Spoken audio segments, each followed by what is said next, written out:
కోల్కతాలో మహిళా వైద్యురాలు మోనితాపై జరిగిన అత్యాచారం, ఆపై జరిగిన హత్యను నిరసిస్తూ కడప రిమ్స్లో జూనియర్ డాక్టర్లు ఆందోళన కొనసాగిస్తున్నారు. డాక్టర్లు పనిచేస్తున్న ప్రాంతాల్లో రక్షణ లేదని ఆవేదన వ్యక్తం చేశారు. ఆ ఘాతుకానికి పాల్పడిన వారిని కఠినంగా శిక్షించాలని డిమాండ్ చేస్తున్నారు.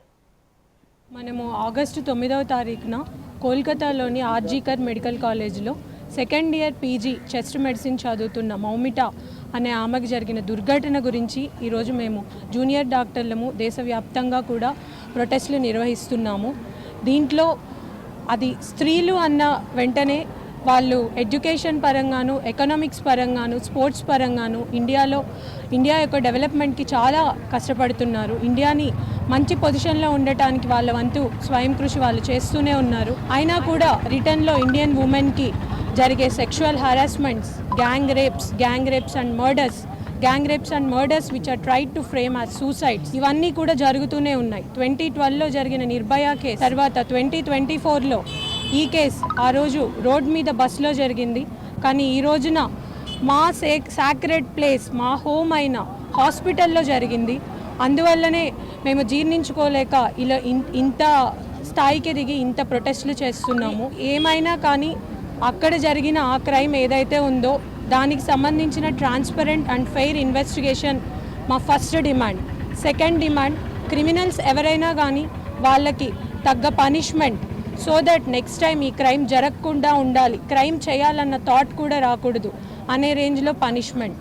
Third thing, central protection act 2022లో దాన్ని డ్రాఫ్ట్ చేశారు, దాన్ని ఇంట్రడ్యూస్ చేశారు. But still it's been 2 years, there was not a talk about that Central Protection Act. So third demand, Central Protection Act that will provide safety to all healthcare professionals, including not only the doctors, the dentists, the nursing professional, the paramedical staff, everyone. All these 3 demands are our main concern. But first thing, we want justice for Moumita. We want justice for us. We want justice for Indian women. We want justice for our nation. Junior doctors చేస్తున్నటువంటి ఈ ఆందోళనకు Indian medical association సంఘీభావం తెలుపుతూ ఉంది.